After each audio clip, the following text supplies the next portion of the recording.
ang Mesiyas nga gitawag og kahayag sa Israel gipanagna nga matawo aron pagluwas og pagpalingkawas sa mga Hudiyo gikan sa kaulipnan sa langyaw nga mga nasod or pagano nga nasod. Sukad sila nabihag sa Babylonia, katong Babylonian captivity, human sa glorious and powerful reign ni Hari David. Ang kasunod ato, nabihag na sila. Nagpabilin sa ilang kasing-kasing ang pangandoy nga gisaaran silag Mesiyas nga moabot kaliwat ni Hari David ug maghari na sad sa tibuok kalibutan sama kalig-on sa gingharian ni Hari David. Ang tanang tao ani nahibaw kay sikat man kay ito si Hari David. So ang mga maalamon sad nga mga tao sama aning mga dito sa sidlakan, nahibaw pod sila nga dunay hari nga mataw nga mosunod sa kabanggiitan ni Hari David. Nya tungod kay gatuon man sila bituon, kay bawo sila nga dunay mosidlak nga bituon basta mataw na kining maong hari ug ila sad nang gipaabot. Karon ang mga Hudiyo nagpaabot, ang mga dili Hudiyo nagpaabot. Ang giagad sa mga Hudiyo nga mobarog ang hari ug moingon, gikan karon ako nay inyong hari, Mesiyas. Ang gipaabot sa mga didto sa dili mga Hudiyo ang pagsidlak sa bituon. Kisa may nakakita nila sa tinuod nga hari, ang mga Hudiyo o ang mga dili Hudiyo? Diyoy silang duha nakakita. Nakakita sila. Kay kato mga dili Hudiyo, nakakita sila sa Ginoo, di man sila tanan. Kato raman sang nihago paglakaw aron mangita og musunod atong kahayag. Ang mga Hudiyo nakakita sad pero dili tanan. Kinsa ra may nakakita? Si Jose, Hudiyo mas Jose. Si Maria, Hudiyo sad. Si Elizabeth, si Zacarias, mga Hudiyo mo ni sila. Kakita sad sila. Unsay gigamit sa mga dili Hudiyo? Ang kahayag sa bituon. Unsay gigamit sa mga Hudiyo nga nakakita? Ang kahayag sa ilang pagtuo. Usaran ni sila. Ang bituon mao ang pagtuo. Kamuron, nanganhi mamog simbahan, unsa may inyong gigamit? Pagtuo o bituon? Pagtuo gini kay di naman makitang bituon ron, hayag naman. So pagtuo gini.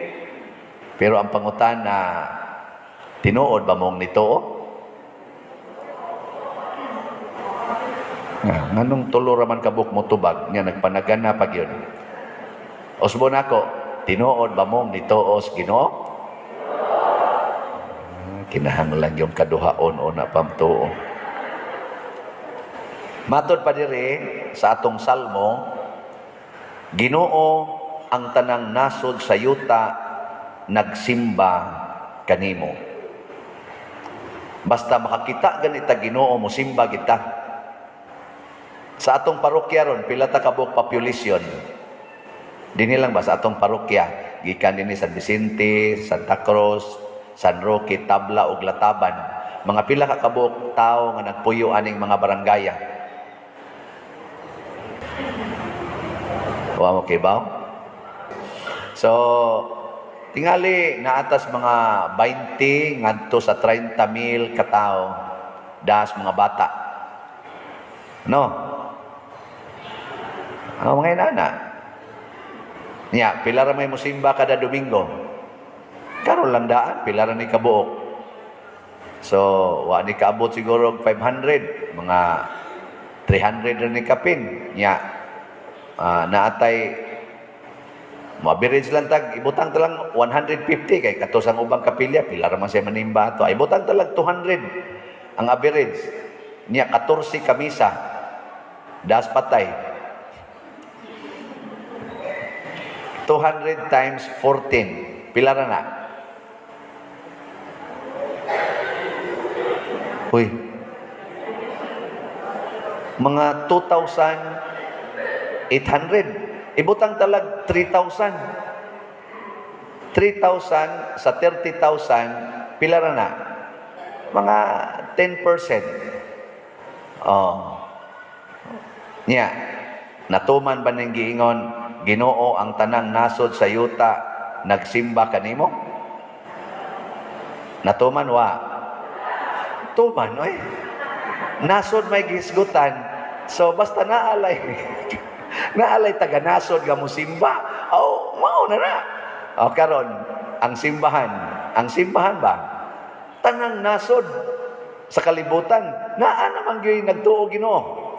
O di ang tanang nasod ni simba nas Ginoo. Mao ba mga Hudiyo ang nagrepresent si Maria, si Jose. O di wala. Usa na to kanasod.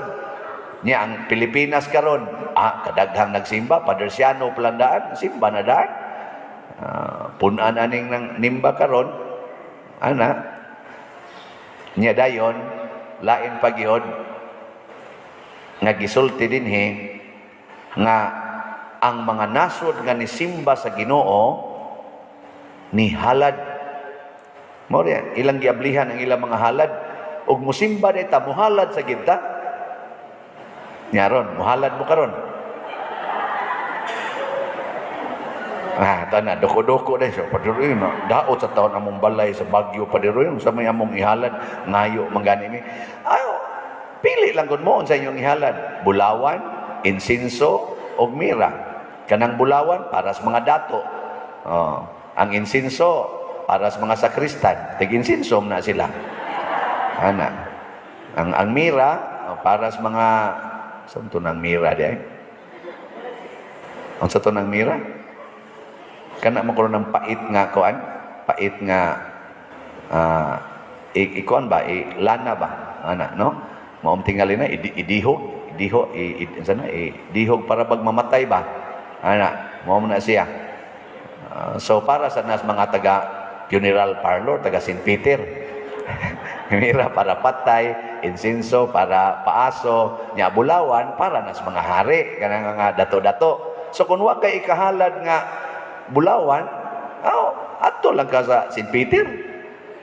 Debita joke. Kanang pili-pili lang ba basta muhalad gid ta. Mao ni ang atong pagtuo. Pangayo gani, aktibo kay ta. Halad na gani, lingiw-lingiw dayon ta. Lingiw-lingiw dayon ba? Sila lang na din. Lisod kay ko. Muna si Maria o si Jose, gipakita gid nila kinsa man ang tinuod nga makakita sa Mesiyas nga misidlak ang mga tao nga nahigugma sa kakabos. Si Jose nahigugmas kakabos, si Maria nahigugmas kakabos, ang mga shepherds nahigugmas kakabos. Mauni sila ang mga tao nga unang makakita sa Ginoo, ang nahigugma sa kakabos. Sige, lingian ang imong tupad, pangutan-a, gusto kang mapobre? Pangutan-a ko na ba, gusto ka mapobre? Kay wala bagid kay natoy nang ambisyon nga mapobre, daghang nang ambisyon madato. Murag hapitan na nato nang ambisyong madato, pero wa gyud nang ambisyon nga mapobre unta ko. Pero si Jose, hasta si Jesus ba? Nang ambisyon yung mapobre. Gani ang yang gitudlo, purting ninduta siya. Kung gusto jud kang makaangkon og langit, pauli sa inyo, ibaligya ang tanan nimong katigayunan ug ang halin ihatag ngadtos mga kabos, makaangkon kag langit. Nanang di ba mo to? Mao na yang gitudlo. Muna hangtod karon galisod ta kakita Ginoo, apil na ning nagwali. Ano man hadlok man ta mapobre. Ikaduha, ang makakita Ginoo ang mga tao nga limpyo o kasing-kasing. Matod pa ni Jesus, blessed are you who has pure of heart. You will see God. Bulahan ka mong mga putli o kasing-kasing kay makakita mo Ginoo. Mo na. Unsa man ning putlig kasing-kasing, kana bang tao nga di gyud maglagot, dili liwat sa pari, no? Nga dali kay maglagot. Ana. Ang pari di gyud kakita kay Ginoo. Sagara makita ani kolekta ra gyud, kutob ra gyud diha. Ana. Makita sa mga sayop, ang sayop sa sakristan, ang sayop sa lektor, ang sayop sa mga nag-serve. Mora ginay among makitaan kasagaran. Ano yung mga pari sa mga buutan.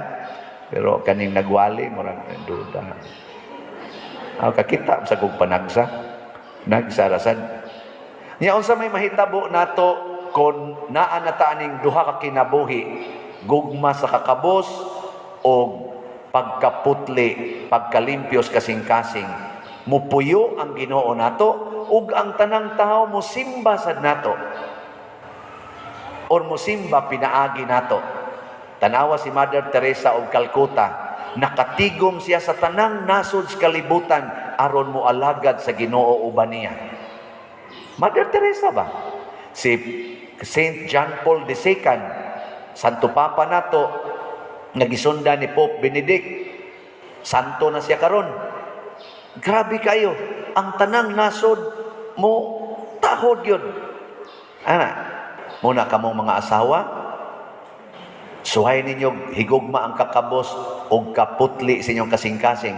Musidlak mo kana inyong bana, magsige nagtutok ninyo. Lagi, mingon na siya, unsa man kaday mura na magkagsantil mo. Hayag naman kay ka. Nya unsa man klasihas pagsidlak, dili mo danag inyong naong. Di man mo paimnon og latatayon, naglutatayon aron mo puti na inyong naong. Ang muhayag ninyo ang inyong grasya, kanang imong banang nangabit, mahayagan na siya.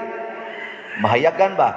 Nya inig hayag ana ang imong bana makakita nga nilad man din akong gibuhat, nangabit man di ako tungod nimo. Tanawa, testingin, di ba, mubiya ko na sa kabit o kadiyot. Mubalik ka sa noon na, pero padayon na sa sidlak, aron magsigis na siyang biya. Kanang imong anak nga bakakon kayo, nya gamito nimo ng paghigugmas kakabos o ang kahigugma nimo sa pagkalimpyo dire. Kanang imong anak bakakon kayo, mutugan ginas tinuod. Maingon gina siya, nawat bitaw ko sa imong kwarta. Nya kay nahigugma man kas kakabos, moingon dayon ka, ay okay ra jud kayo na dong. Kay imo nang hotdog gasto makabos gyud ta nya. I love poverty man. Salamat kayo nga nitabang ka aron mapobre kita. Salamat nya unsa may atong kanon siya? Ay mga matay ko takot. Pero I want to die loving you. Di ba? Muhilak din na imong anak maliwat unta ko nimo. Isa, sige, ayaw nagpangawat. Di ba? Anak. Kinahanglan pa ginang imong syagit-syagitan. No? Pero kana sang nagsagit-syagit nga bata, ato lang sa naigawas tingali usa, no? Pero ay lang nagsagiti ang imong mga bata. Kana lang nagsagit-syagit mo yan natin igawas kay. Wasig na anay COVID ya. So, sige, manindog na ta.